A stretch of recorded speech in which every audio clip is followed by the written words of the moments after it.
The next time you're at your company's town hall, pay attention to this. The amount of congrats on new logos your sales team generated versus the time allocated to the 13 existing customers who renewed last quarter. Chances are it's lopsided, to say the least, towards new customers. Even though reoccurring revenue, in a subscription business particularly, far outweighs the revenue generated by new customers. I'm Justin Rubner, host of High Intent, where we explore unfiltered lessons from the front lines of modern marketing. On today is Howard Flint, CEO of GhostPartner, a content and customer marketing agency. He's going to share some tips and observations on customer marketing from his many years in the business. Let's get to it.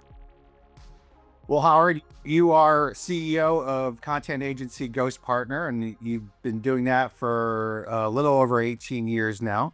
Yep. So welcome to High Intent. I'm really happy to have you, Howard. Thanks for having me, Justin. Yeah, absolutely.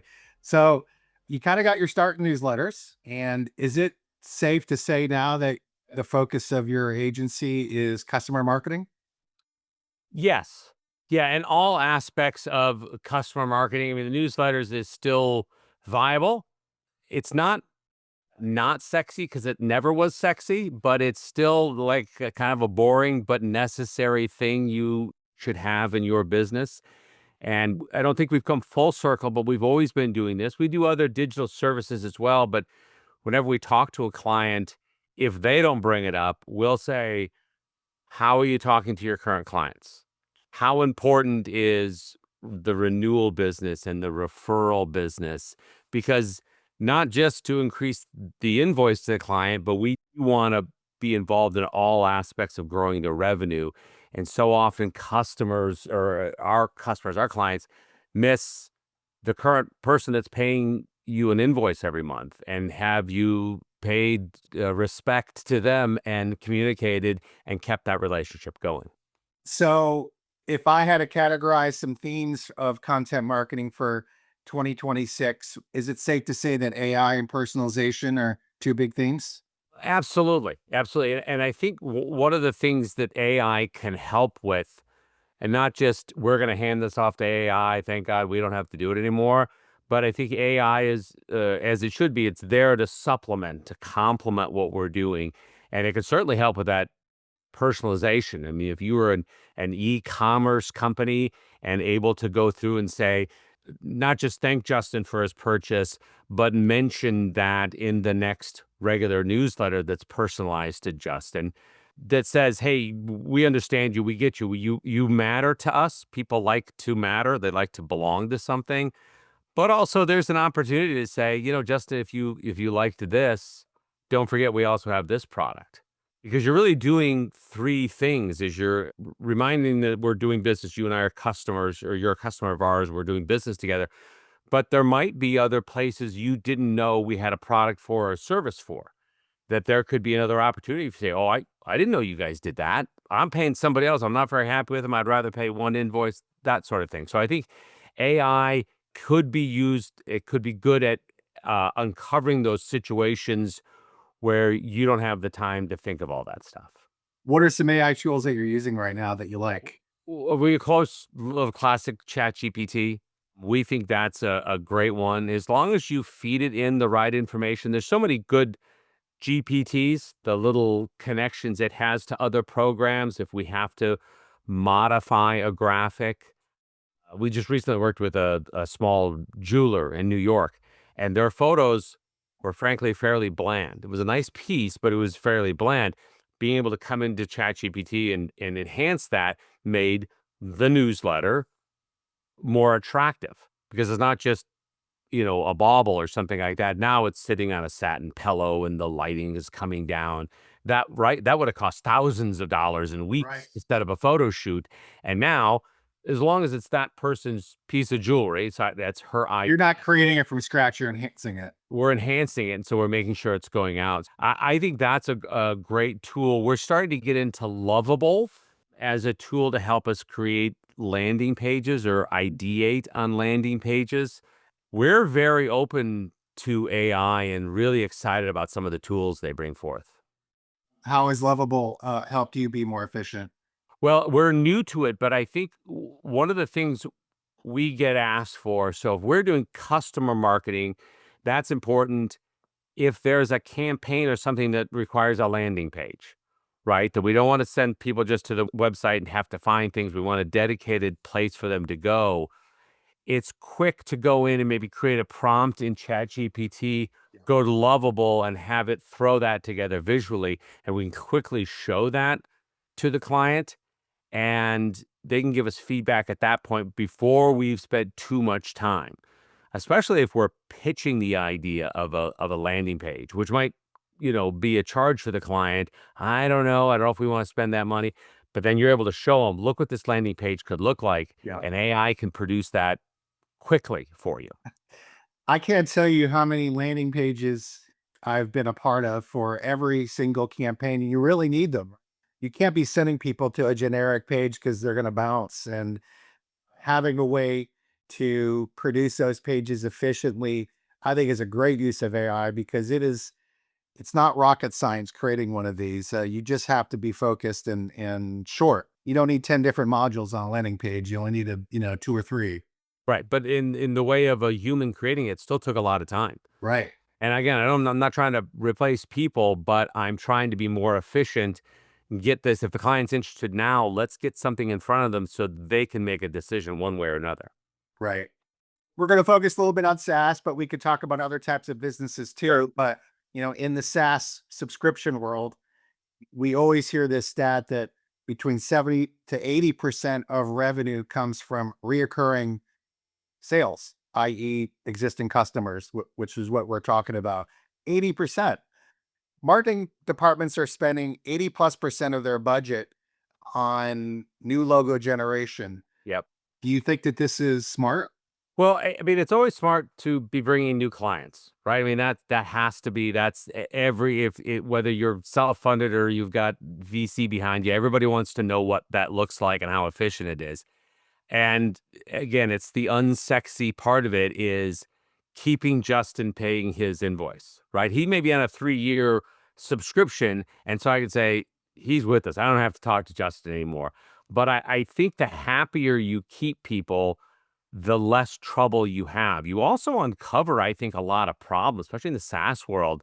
Justin's not really using it. And we didn't know that because we don't communicate with him. And he's having a problem with this one feature. And maybe if we could clean up that feature or do a better job of onboarding so people get over that hump, then they're really happy with it. The gold of the internet is still a testimony. And if you can find out in that customer marketing that Justin's really happy. Do you know you guys saved me 4 hours a month because of, or we cut down, and you've unearthed it. And now you're going to hand that over to the marketing department and they're going to be like, oh, thank you for that chunk of gold. Right. It's such a job getting finding customers to give you testimonials. And it's Right. so important because Oh, yeah. prospects and customers, they don't want to listen to us bloviate, right? They want to listen to their peers talk about why they like their product. Right. And sometimes those things are hidden and you've got to be readings. I mean, yeah, AI can be reading that and be on the lookout for those things. But I think that we always talk about 3 things that customer marketing does for you, and that keep people buying from you. They increase what they buy from you because you're able to tell them other services, other features you have.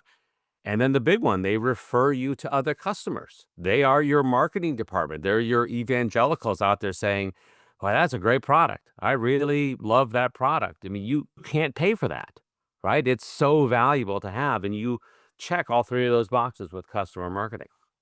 So we're going to switch gears for a second. When we were talking, those of you not watching on YouTube, Howard has a guitar in the background, and he told me he plays in a band. So tell me about that. I play in a band called The Reflex, a tribute to Duran Duran. You can Google that or Awesome band. yeah, the reflex.band. It came out of COVID. Some friends, we've always been musicians and always played, but this was a fun project. We realized, again, in marketing terms, here was a product that didn't exist in the marketplace. There's a lot of bands for Journey and AC/DC, and there wasn't one for this very popular band out of Awesome the band. 80s, a band that still exists, still Yeah. tours. It has a big following out there. And so we took the technology and put the right team together, right? Sounds like a business. And then created branding, created a logo, created a branding kit, created all the outbound emails to venues, and created story around it. So that was a fun thing from my marketing background to kind of merge that up with the music and create a product that venues want and get to sort of exercise a muscle doing a different thing. So it's been a lot of fun. I'm definitely going to have to watch you play. Variety Playhouse in June? The Little next 5 points local, Atlanta? yeah, the next time we're in Atlanta, June 26th. Yep. Cool. Well, let's get back to Yep. customer marketing, although there's a nice segue into it. So I think retention is kind of a funny thing. We see B2C, business to customer retention rates in the around the 60, 70, 80% range. And B2B is often higher, with enterprise SaaS often in the high 90s. Uh-huh. With some of these customers getting 3-year subscriptions, why is customer marketing even worth it? I think, first of all, it's cheap, right? So it's not a big line item that you have to convince budget to do. It has probably a 4x return on it. Whatever's in your CRM, or maybe you have a Constant Contact or a MailChimp account. It doesn't take much to do. AI can assist in writing the content every month. You can create your own editorial calendar based on your existing materials. And, you make it somebody's to do.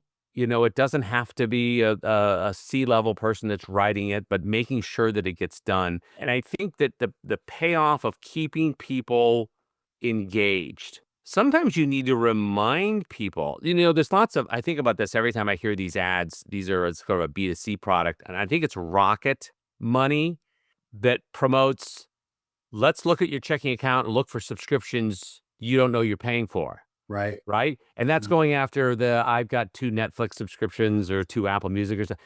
But that's gotta make enterprise think, "Yeah, what are we paying for that we're not using?" Right. Right? And you don't want somebody going through that list and go, "Are we still paying for this?" You want someone to say, "Yeah, and here's why we pay for it, because it does this thing every month for us." Yeah. You wanna still be important, and I think that's what customer marketing says, "Yeah, yeah, I see that." Even if I just see that logo come into my inbox, I remind me, "Yeah, that's right, that's that thing that does that one thing every month." It's not a big deal, but it's an important It's a part of touch our point business. that you Yeah. wouldn't get otherwise. Yeah, exactly. Yep. So in the software business, we're often told this, that the first, few months, 3, 4 months, are the most important from not only a marketing perspective, but customer success and product. And that's because most customers are most susceptible to learning about features and benefits. And then after that, and I see this, it's so much harder to get their attention, conversions and open rates and whatnot. Right. And if you don't, you probably run the risk of lower usage of certain features, which obviously will have a much higher chance on churn. Do you see this dynamic at all with your customers? Yeah, I think that those first few months, I like to emphasize the onboarding process, right? The better you can onboard, the more someone will use it, right? And those are your first few months. It also uncovers problems that you may need to go back to, to the team and say, people don't like this feature, or this is really hard to do. Can we clean this up? Can we do something? Mhm. And that ultimately improves everything down the line. But that onboarding is where that's where you're gonna spend a lot of your money, right? We've just acquired you as a customer. We're gonna spend some money making sure you're up and running and using it, because now, yes, we're gonna keep customer marketing, we're gonna keep communicating with you, but we can know with some confidence you're gonna use it, right? And that you're gonna get your value out of it. Because that's the big thing, is that you have to, as the provider of the service, show your value every month. Whether every month someone puts a number to it or not, somebody's probably evaluating the value of it, right? Absolutely. Back to the B2C world. Is there anything on Netflix right now? Is there a show on Netflix? Do we need Netflix? Is it really, you know what I mean? That's where you have to be. And I think the customer marketing says, don't forget we're the thing in your accounting program that does this one task every month that saves you 4 hours and 4 hours a day. Whatever it is, you just got to remind it. So I think the churn, new logo generation is sexy, right? That's what everybody, that's the top of the meeting. Yeah. But somewhere in there is going to be a churn, and you don't want to be the person they look at and go, how come we're losing people? I really wish that in QBRs and town hall meetings and whatnot, we celebrated customers when they resubscribe, Oh, yeah. where it's all about the new logos, right? And obviously it's important. And as a marketer, yeah, I contributed to that, but we don't give the same hurrah to the customer success team or other customer service teams that were influential in making sure that that customer re-upped for a year or two or even three. Yep. Yeah, absolutely. No, you're absolutely right. There should be a slide in the deck with Justin's face going across, renewed for another 3 years. I think that there is a fear, and I'm not saying it's not founded, that if I remind you that you renewed, you might be like, oh, yeah, I didn't want to do that. I did. Reminded me, right? I did, because if you're working in enterprise, you're one of many, many, many, many pieces of software that they're subscribing to. Sure. And again, that's not unfounded. It happens, and you don't want to be responsible for people unsubscribing because you reminded them to subscribe. That's not necessarily a great way to do business. You ought to have people that want to do it. But I think if you're doing marketing right the whole way along, that renewal is legitimate and that renewal is celebratable. How would you do customer marketing for a small business like a jeweler, which you mentioned before, Right. versus a subscription business? What would be some customer marketing ideas for a company like a jeweler or other smaller merchant style businesses? So, and I think we may have talked about this before. My wife owns a bakery in Roswell, Georgia. So it's just a small local bakery, and so she gets a marketing department with it, right? And so we're Her husband. her husband, yes, her free marketing department. Sometimes I wish we did better because it's a retail business. We don't do a lot of retail, but so it's been a learning experience for us. But emails go out, cash register rings, and that cash register sometimes is the e-commerce. It happens every time. And that's because she, in her business anyway, it's here's new products. So that could be a jeweler, that could be athletic shoes, whatever it is. But here's a new product, right? We have a new cookie, or it is Valentine's Day, or something like that. And I think that that's what people, even though they say, well, everybody knows us, they know we're a baker, they know we're here. Do they? Yeah. Do they know every day? I mean, again, that's the balance of don't bombard them, watch the burn rate, kill the list, but you also want that customer that says, "Oh, I'm so glad you told me that you guys have heart cookies that I can come in and get the name of my kids on. I forgot about that," right? People are busy, they forget. So I think that's more of a retail customer. I think that's an important thing, is just to remind people, don't bombard. I think that's where you share stories too, right? One of the ways we talk about case studies all the time is that what you and I as business owners can't do is we can't talk about ourselves, right? Because it falls on, I don't want to hear one more guy talk about himself. But if I can come up and say, oh, we worked with Amy and her jewelry e-commerce in New York, and these are the problems that she had. Mhm. We suggested this, solved the problem. And then the end of the arc is Amy saying, boy, the team of GhostPartner, that was a really great idea. And I sold a $2,000 necklace after we did that thing. That's a story about me ultimately and my company, but I didn't have to say me in it. Right. And so case studies are a great way of doing it. Yep. Absolutely. Which gets us into coming up with content ideas, i.e., editorial, for resource strap marketing departments that have very, very rigorous pipeline and revenue goals. Yep. And you may not be employing full-time journalists to come up with ideas all the time. Right. What are some ways to come up with fresh ideas on the regular for all types of businesses? Because, sometimes it's like, how can I come up with business ideas for accounting?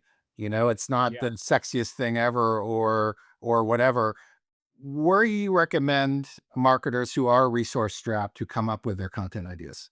Not to be a broken record about it, but AI is a great tool for this. Hmm. And not because AI is going to create the idea, it's going to organize the idea for you, right? If you've got a support department and you can look at the tickets coming in, for example, and you can feed the last few weeks, depending on your size, of tickets of like people reaching out and saying, this doesn't work. I wish I knew. How do I do this?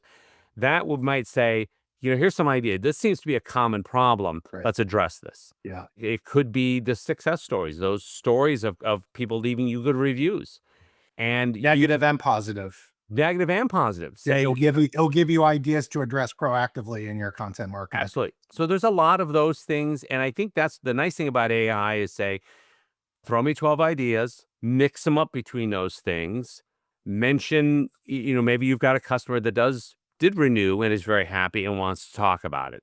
And you can reach out and they'll give you an idea. I think that you probably have too many ideas, but the nice thing about AI is keep a thread going and it can categorize. There's nothing worse in the writing business than a blank piece of paper, right? Is you sit down there and go, I don't know what I'm going to do. But that's what AI is really good at, is saying, here's 12 ideas. 10 of them weren't that great, but let's break those two down into something, and watch your responses, watch your feedback, and go out. So I think that's, I hate to say a low level person, but you could put somebody on that job who can come forth with enough ideas. If the team needs to vote on it and then flush out that idea, a customer newsletter should not be very long. Right. It might even be, and this breaks an old rule we used to have, which was always send them back to the website, which there should be links to the website. But maybe the thing is I can read it all on my phone, I agree. Yeah. right? I think that's an old way of thinking is our primary goal is a click-through rate. I don't think that's the model anymore. Back to your new logo generation. I think the sales team, that's their metric. How many human click-throughs do you get? I think for the customer marketing, it might be, we gave them something so short and sweet that they could read it on their phone and say, I like that company, right? I'm glad I give them $100 every month because that fit my lifestyle of looking at my phone. Well, we're obviously talking a lot about email, but what other channels are we talking about here in customer marketing? Yeah, I think social media should also be a place you put this content. I don't know that it's as much as it used to be, but supposedly the promise of social media, so long ago, was that you would have email lists of your customers that you had permission to send to, but then you'd have a lot of your people that would follow you. Mhm. Now we know not all of the people that follow you see your content. That doesn't happen as much anymore, but I think it needs to go out there. But Thank you, LinkedIn. yeah, thank you. Right, Yeah. right. It could be showing people who are not customers of yours how you treat your customers and says, this is how we talk to our customers. Oh, those people are constantly communicating with the customers. They're really good at that. And I think it gives people a peek inside what it's like to be a customer of yours, to buy your product. And I think that's always a good thing. Especially if someone's honest and saying, we've got a couple complaints about this feature and we hear you and we're fixing it. So I don't do that judiciously, but I don't think that's a bad thing. I think people these days do respect candor, especially if someone, and not enough people maybe do this, step up and say, yeah, we did that wrong and we're going to fix it. Because I think Cory Doctorow, the author, and I don't know if I can use this word, and you'll have to edit out, in the inshitification of technology, which is his word, that you got into something, it seemed wonderful, Facebook, and then it just got bad, Yeah. right? Someone said the algorithm should now do this, and now I don't see as many things. So I think that customer marketing hopefully keeps you from inshitifying your product because you're still a human product. You're still a human team talking to your people. I think you're allowed 2 S-bombs per show. Okay, good. I'm set. Okay, good. What do companies get wrong about customer marketing of all sizes? They don't do it. They don't do it. They don't do. That's the easy one. As I say, when we talk to customers and offer customer marketing, or maybe they brought us on to do that, We don't do it because we can do it. We do it because we do it. And you can do it too, but you don't. And so at that point, it makes sense to outsource that business because they honestly you just are lean.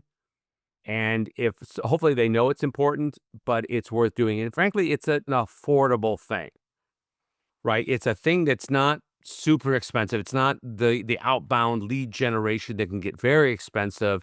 And so someone's constantly quantifying it. Sure. But you do customer marketing, right? You're still on the same platforms. You can see people coming back in. You can see people reading. You can see people buying another product. You can see people renewing. And so I think that there's a quantifiable thing, but I think the numbers are low enough that it's not going to get everybody uptight about what it is, but it's an important thing you need to do. Sure. One thing we haven't talked about is webinars. I'm a big fan of webinars Oh, yeah. for customers. Do you want to talk a little bit about that Yeah. and what successes you've seen with them and whatnot? We don't do that many, but I'm also a fan, especially if I'm with a product that I like. I'll attend it if I've got the time and can fit it in. Mhm. Because I do a lot of this, right? At the desk in front of a screen. Because I think it's first of all, it's a great way to humanize your business, right? Here's the person that I've seen his emails, I see his name everywhere, but here's his face. Here's the product person, the customer success person, whoever. Right. Yeah. After all this technology, Justin, we still like doing business with people Mhm. and we feel better about it, especially in the world of AI. I think people would look at me and say, that guy's not AI generated. AI would have done a better job. So I think that's a real person. But I think that's a great way to take all the feedback you've gotten, all the work you've done on customer marketing and say, we hear you and we want to talk about this new feature. Or we understand everyone's having a problem with this thing and let's talk about it. And let's more than talk about it, let's show you how it works. I love when someone puts their screen up there and say, you go here, you go here. Yeah. Oh, that's where that thing is, right? Mhm. On a product that has tons of features, you're like, where did you guys hide that thing? Right. Right. And to see that on there rather than me digging through a bunch of YouTube videos Mm. and I know I'm not going to do that right. uh, But that webinar then makes content instantly. Yep. instantly that you can sort of cut up and you can share in your next, hey, you missed our webinar, but customer Justin had a really good question and we addressed it. Here's how we addressed it, right? It's a snippet. It looks good on a phone and boom, you're creating more content. That's always a win. Yeah. Well, you make your business through outsourcing, obviously, but if you were working at a corporation again, and let's say you have a mid-sized marketing team, how would you add customer marketing into the mix, and who would you have do it? Would you have an individual or individuals focusing on that? I'm thinking you may say no, but tell me a little bit about your idea of what a good marketing structure would be for a medium-sized marketing team. It's been a while since I've been with the real company. So these things Sure. run Yeah. different. They run differently these days. There's whole floors of 20-year-olds that are doing things, important things. Don't get me wrong. First of all, that I'm a big advocate of customer marketing, but I at least act like I know my place, right? New logo generation, they're going to get the top spot, they're going to get the champagne toasts, and I get that. But I think that customer marketing can be a part of the regular meeting. Guys, these are subjects we're talking about. Does anybody have any input, anything they've heard that they think the customers we should talk about? So it keeps woven in there. I don't want to make it something where 10 people have to sign off because that's a surefire way to get something not to happen. Mhm. Because if you're already a low priority, right? He'll never get Never done. get It'll be bastardized. Absolutely. customer marketing should not be controversial in any way, right? We can take some chances with new marketing out there and be bold, but I don't want to be boring by any means, but I want to be steady. I Sure. want to be the steady thing that drum beats the company message, right? What you should be known for the problem that you solve, right? As any company. And so we're constantly reaffirming that with our customers. Don't forget, we solve this problem for you because people pay all day long to have their problems solved and they're constantly thinking about their problems. So when you're there saying, don't forget that one time in your program, this number doesn't go to here and that's what our solution is. Oh, yeah, that's right. That's why it's worth X number of dollars a month, and I can't get rid of it. right? And I need to do it. So my advice after all that was keep it very simple, but make sure everybody gets a chance to have some input. If someone says, customers don't know, oh, I do want to know what customers don't know because we should have that in there. But make sure it's steady. So when people say, what's up with customer marketing? I'm like, second Tuesday of every month. Check it out. It comes out second Tuesday of every month. Right. You know what I mean? And then that's the thing they know about you internally is you're the thing that happens on time every week. I love that. I love the steady aspect of all that. I love that. Yeah. All right. Well, we talked about internal teams. What recommendations do you have for you for a company that is considering outsourcing its customer marketing? To speak honestly to another person in the business, it's really difficult because if it's not a high priority of the company, we are chasing people. If someone's asking me, why is Ghost Partner charging us X amount?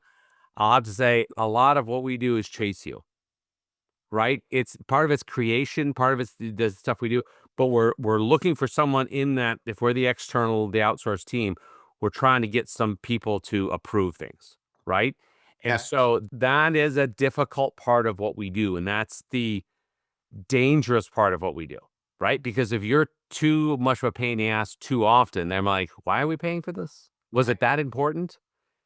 And so if Justin is my client, I'm going to try to get his attention kind of one time and give me a lot of approval so I can get a few months worth of work done. Right. So I'm not constantly going in and say, okay, February newsletter, Justin, give me your feedback. I want to try to get February, March, April done. Yeah. Right. So I can come off, I can do all the work we talked about. We're a learning curve. So as we stay with you longer and longer, we're better at knowing what you will approve. I think that's good advice. I think back to managing a marketing team and the idea of knowing what we're going to write about 3 months in advance with the way things change so much feels pretty daunting for Yeah. me. But thinking ahead is definitely going to help an outsourced partner like you. Do you recommend having just one point of contact? Boy, that'd be great. Does that happen? Not often, or the one point of contact will say, okay, man, I got to go check with three people. All right, so I don't have one point of contact, do I? Right. Right. So, and I think it also, especially in the early phases, in the early phases of any relationship, are super important, right? And we just did this with a client. We have an auto insurance provider, and we're writing some content. And we shot them an idea for the newsletter. We said we're going to write about this, and I said, hey, that's really good, except this one thing you said isn't actually true about us. It's actually this thing. We're like, we just learned something, Yep. and which we will then go put into our chat GPT channel so that it forever remembers that's a thing, right? So if we ever go back and make the mistake of saying, don't forget we're this, chat's going to say, I think the client told you they're not that. They said it's another way because we're humans and I may have somebody different doing it 6 months from Right. now or a year from Yeah. and that's the beauty of the institutional knowledge that don't get me going, but now we're on a platform that could be kept from us in the future, right? Or now they've doubled the price of it. But anyway, but that institutional knowledge is a good place to have so that you're always writing better and better stuff. Because the more the client goes, yeah, you got it. You totally get We us. nailed it. Yep. Yeah, and so now, as they're my anchor customer, they're gonna renew because they're like, "Oh, those guys, why would I ever get rid of that?" Then I gotta start off with some other guy that doesn't understand and has to learn it all. That's how from our viewpoint, that's one of the ways we try to be sticky, right? You wanna be sticky as an outside company and them go, it's really too much of a pain in the neck to get rid of Ghost Partner to replace Ghost Partner because they know all this stuff. They're already in rhythm with us.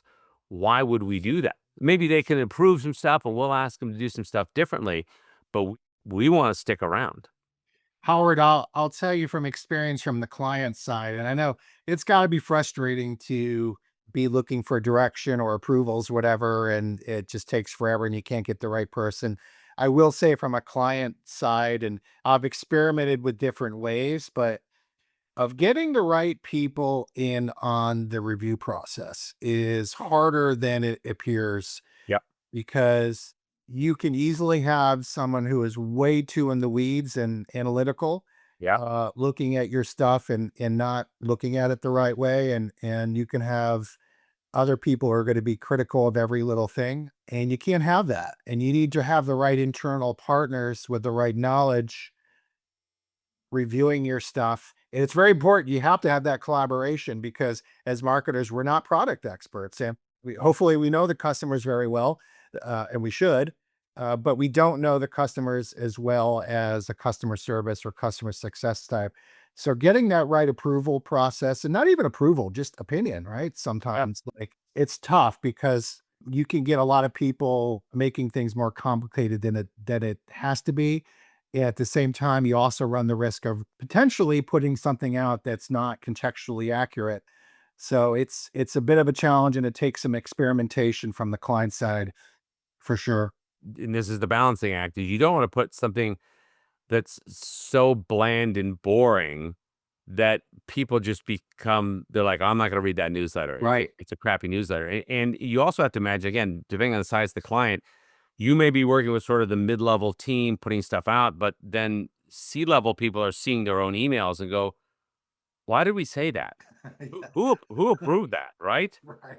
Yeah. You don't want to hear that. Yeah. You're like, well, Justin said, he said that was what we should. Don't blame me, Howard.